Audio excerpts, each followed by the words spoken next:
Day 2, let's focus and get to work.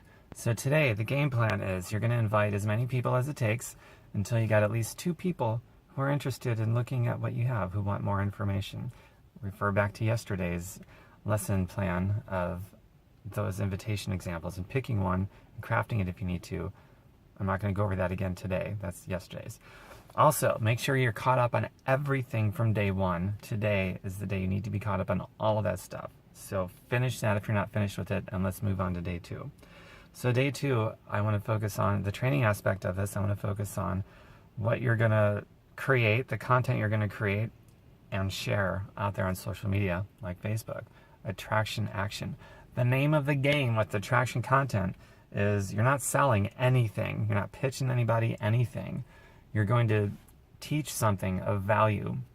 You're going to entertain, educate, inform, make aware, whatever it is that you're going to do. And refer back to yesterday's training. That's why you need to be caught up, or this isn't going to make any sense.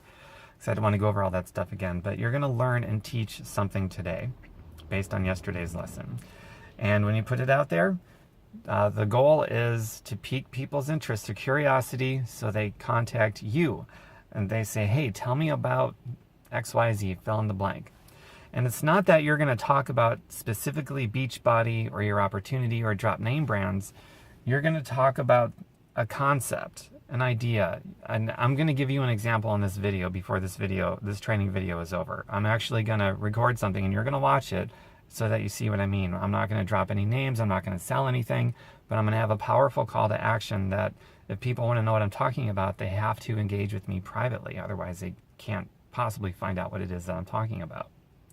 Okay, so let me just do that video now, actually. Why wait? I'm going to do it now. So here's an example. I like food a lot, and food just happens to, and the medicinal aspects of food and getting it to taste really good and doing it in a way that doesn't take a lot of time because people are busy. I'm thinking in terms of my audience, what I'm interested in, what my audience is interested in, solving problems and helping them, that kind of a thing. And that is, how do I eat clean? How do I eat healthy? How do I make it taste good? How can I do it around a busy lifestyle because I'm a busy human being? And how can I do it in a way that maybe the whole family will enjoy it? I mean, you can solve that problem. I mean, there's no limit to how far you can go, right?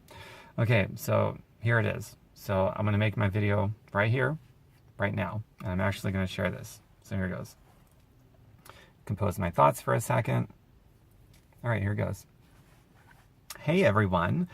Cabbage. Did you know this wonderful food, cabbage? It's so common, but it's actually a superfood.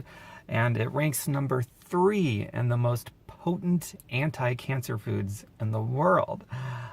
Why didn't my doctor teach me that? Or those companies that just want to sell me medicine? Anyway, that's another discussion for another day.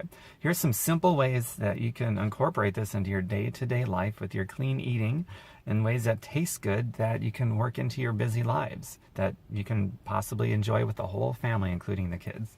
Cabbage, you can shred it up, you can slice it, you can dice it, you can boil it in water with just a little bit of mineral salt. You can eat it raw with maybe a splash of some really good balsamic vinegar and some peppercorn. You can have it as a side dish. You can have it as an entree. You can put it into a non-dairy coleslaw. You can put it into tacos or a burrito. So many easy, simple ways you can make it with just a couple of ingredients to really flavor it up. And one thing you want to avoid when you're eating cabbage, which almost everybody misses, you want to avoid eating foods that negate the powerful medicinal effects of this cabbage, such as table salt. A lot of people will put table salt. Table salt is actually very toxic. You want a good mineral salt and just a little, if any. GMO-laden ingredients. GMO stands for genetically modified foods. You want to avoid that. If you boil it, you could put in like a really good miso paste, just a little bit, but a lot of misos have GMOs, so you want to get specifically non-GMO miso paste if you go that route. And just overall good clean eating. Otherwise, it's going to negate a lot of the effects of the wonderful medicinal properties of the cabbage. Okay, so figure out ways to put that into your daily life and fight or prevent cancer and enjoy it and have it in ways that does not take a lot of time to eat it. Okay?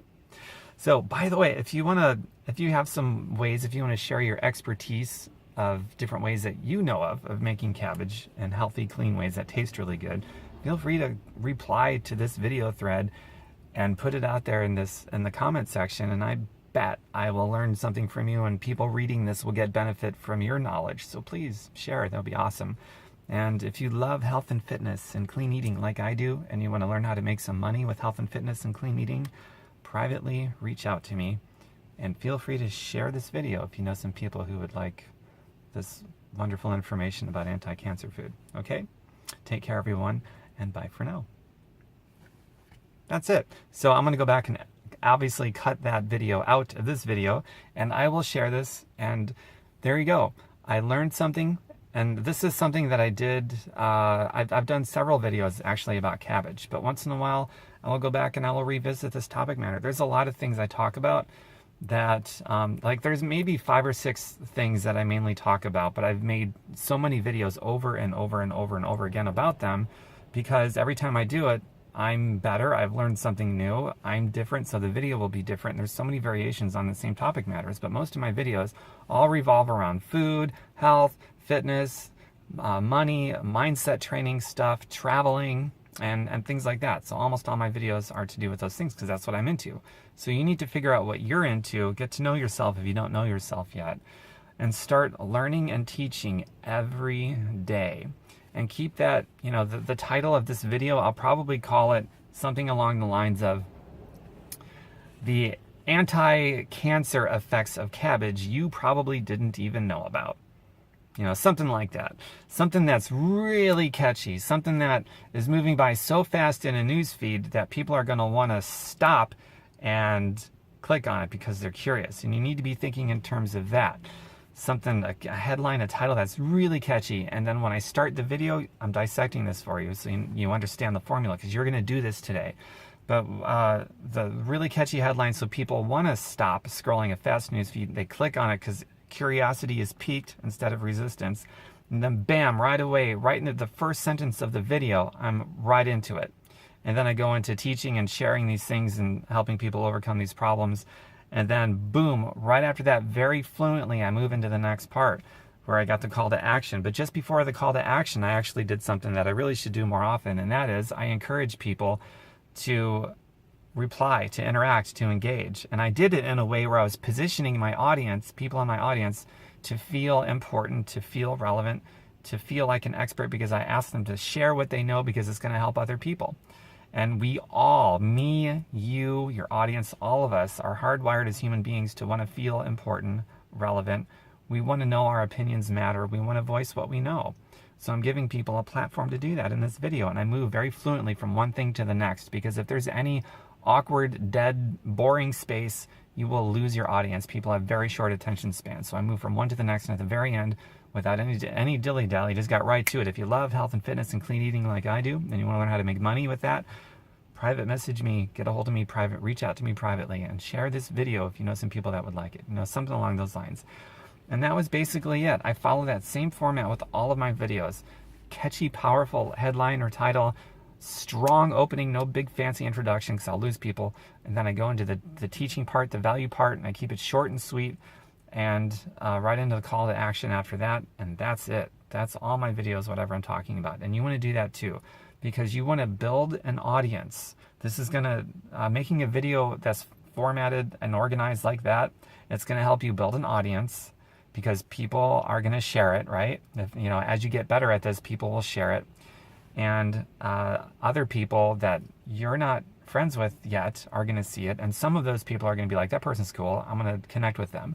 And other people are going to be like, yeah, I want to know what that person's talking about, so I'm going to private message them. And then they're going to private message you, and that gives you a chance to engage with them. And where to go from there once they private message you? Well, look at the script sequences that you got from day one, the invitation processes, and also ask for help if you're brand new. So doing content like this takes care of all of those things, helps expand your circle of influence, build new contacts, and get more people reaching out to you, asking you about what you're doing according to your call to action, because you just delivered this awesome value, so they're going to be more inclined to ask you about it. And it just does all these things, and it could take a while. This kind of sharing content, it could be immediate. More than likely, it's going to take some time to build that kind of traction, but you have to do it consistently. Learn and teach every day consistently. You'll get better at it. It might take you a while to do your first few for a week or whatever, I don't know. But after you do it a few times, it's going to get easier for you and you're going to get more fluent at it. And tomorrow, on day 3, I'm going to share with you how to never, ever, ever run out of ideas for creating new content, for learning and teaching something every day. But it's that simple. You'll learn and teach something every day, but something that you know something about or something that you're learning about. You learn and teach something every day. You'll never run out of content ideas. All right. So let me share this with you. I'm almost done with this training video. In addition to figuring out what it is that you're interested in and learning and teaching about that every day and sharing your health journey, right? That's a big part of this. You're drinking the Shakeology. You're doing your workouts, you're doing whatever that you're doing with these products. You want to share your journey every day, and you can have a call to action in that every day as well, okay? So then you're getting healthy, and you're learning to make an income from getting healthy by inspiring organically the right people that you actually want to help, that you want to talk to, that you want to work with, that you want to be around. Now, for this 20-day course, I want you to do a mixture of videos as well as typing out content, call it blogs, call it Facebook status updates, whatever. I want you to do a mixture of it. Now, for a lot of you, videos is the thing that you're really afraid of. So I want to talk to you for just a minute, okay? I am as shy and as socially awkward and as introverted as they come. You'd never know it anymore because I've made thousands of videos.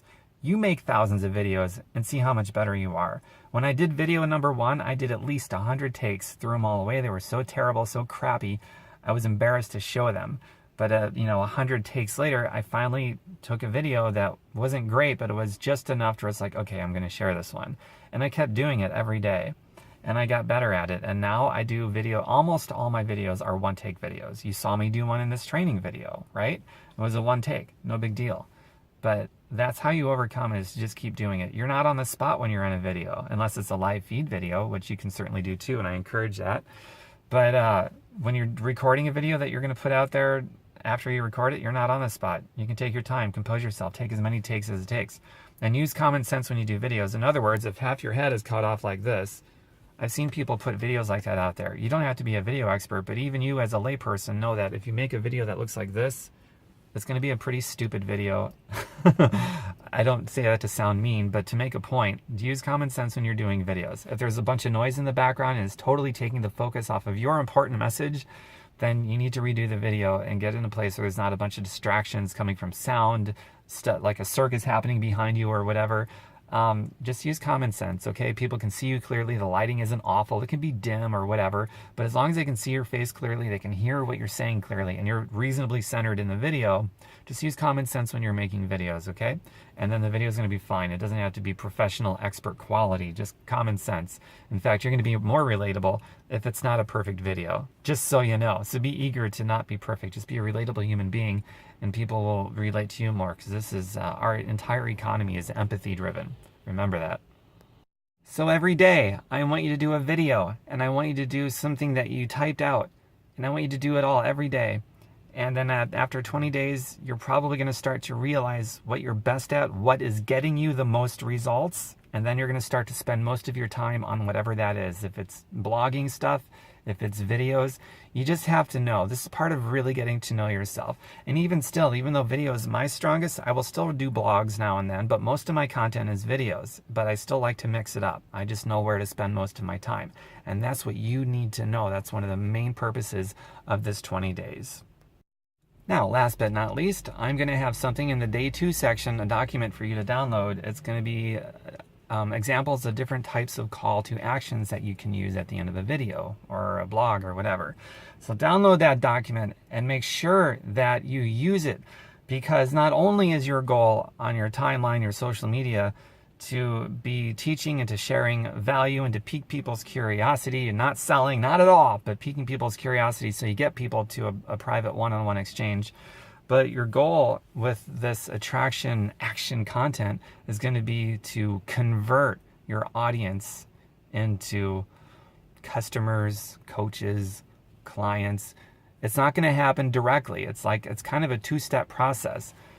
Your timeline posts, stuff that's done in the public forum, wherever that's at, is going to be to convert certain people in your audience to curious, interested people. And then from there, and one-on-one exchanges, the goal is to convert some of the curious, interested people into customers, coaches, clients, and so forth. So kind of a two-step process when you look at it that way. So that's it. That's your homework. Invite people till you got at least 2 people that are interested through private one-on-one invitations, and learn and teach something, and share today's part of your health and fitness journey. Okay? And use that call to action, because we need to convert curious, interested people into private one-on-one engaging people. And ask for help as you need it. Look forward to day 3 tomorrow. Don't fall behind.